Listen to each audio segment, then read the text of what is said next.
All right, we're back live after a brief cancellation of some sort. Not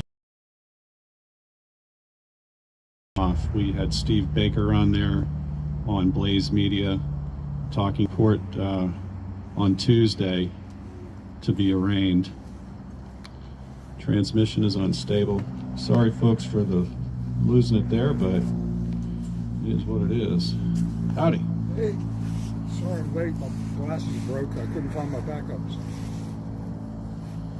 Yeah, I keep glasses everywhere, and I can never find them. Oh, hold it. I found it there. Yeah, those are just the old 1.5s or something. I put that up there so you could sit there. It's okay. I don't want to take your seat. It's all good. I sat down for an hour to get here, and I'll sit down for an hour to go home. Let's go ahead. That's fine. I'll just grab my gloves because I might need them a little later. All right. So, welcome, John.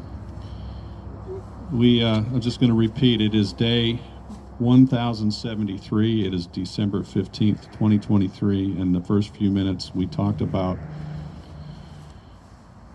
the writ of certiorari that is being picked up by the Supreme Court to look at the 1512C2 charges, which was an Enron era financial scoundrel law to put in place to keep corporations from destroying evidence that was being investigated by Congress. And so they've twisted those words around and have used that against over more than 300 J6ers and also to the former president. So we talked about that, and then also had played a little bit of information regarding Steve Baker, who's one of the 6 original journalists who got access to the 41,000 hours of tape and proved when he corroborated Officer Dunn's testimony about an altercation in the rotunda that he tried to turn into an overblown situation, which it was not. The Oath Keepers, was it? Yeah, the Oath Keepers were actually trying to protect him from the rest of the crowd, and he was trying to claim that they were confronting him and calling him the N-word over I don't know how many times. And you know what?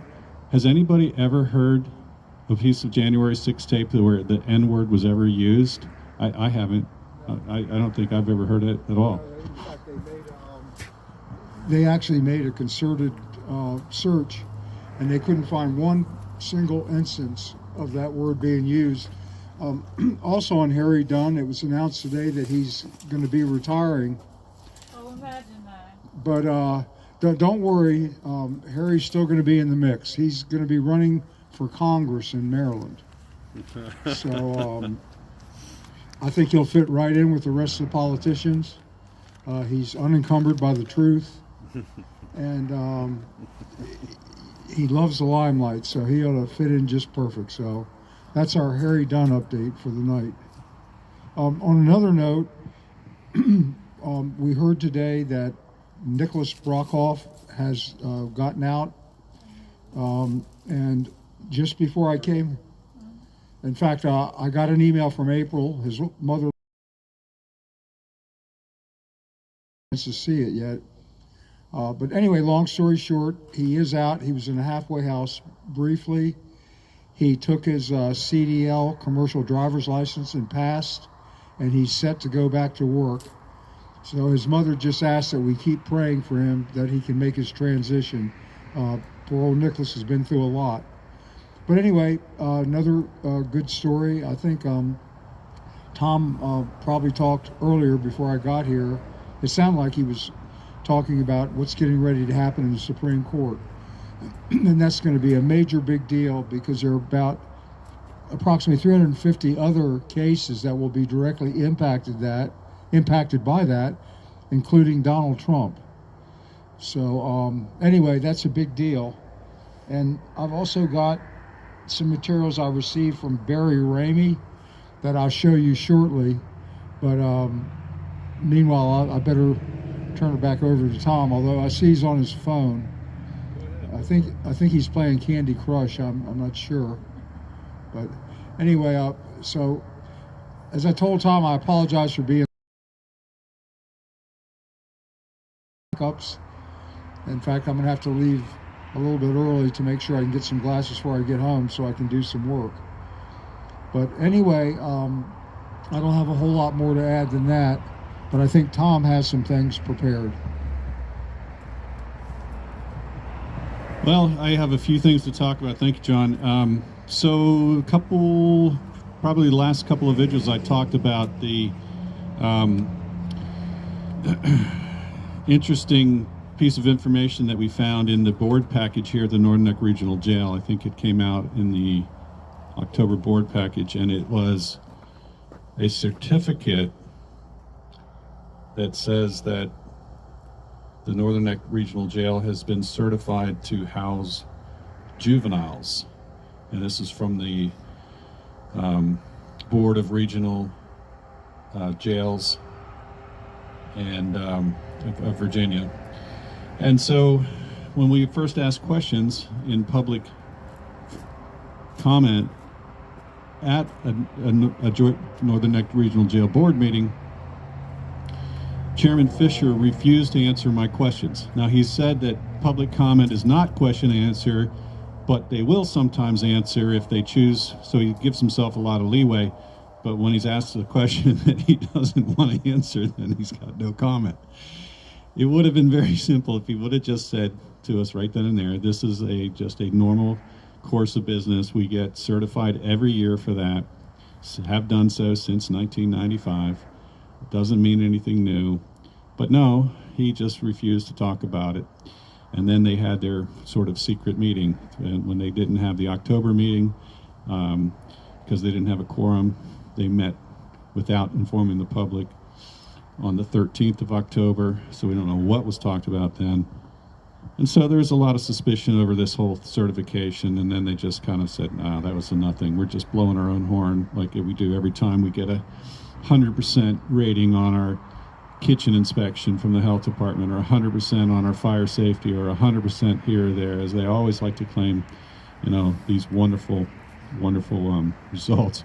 I remember the one time at the board meeting when Mr. Hall was going down that same road, and I brought up the PREA results, or I think it was, I don't remember, it was something, and I said, well, having 3 deficiencies, even though you consider them to be very minor, that's not a perfect score, so you can't claim to be perfect.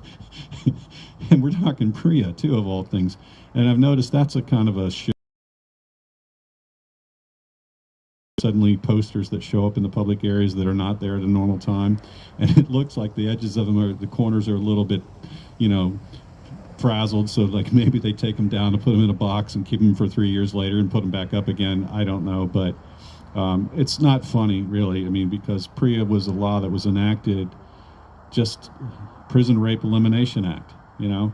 It's supposed to eliminate rape and sexual harassment and assault on inmate to inmate, on guard to inmate, and whatever. So it's not something to be taken lightly. There's supposed to be hotlines available, and every prisoner who goes in here is supposed to know what he can do and what his rights are if he feels like he's been sexually assaulted. Look it up. And I know some of our own members don't realize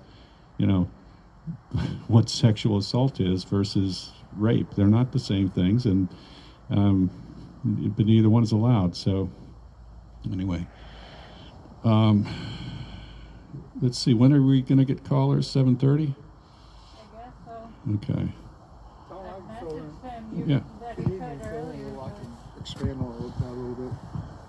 What Tom was talking about with these inspections, despite what they tell you, they do know ahead when inspections are coming. And I've talked to 2 different inspections coming. They go in early, they clean up all the mouse and rat droppings and insects and whatever, clean it all up good. And so they're ready. The same with the other inspections. They do know ahead. You'll always see a flurry of painting and cleaning up and repairs and all just before the inspection. And I'll tell you another little hidden, or not so hidden secret.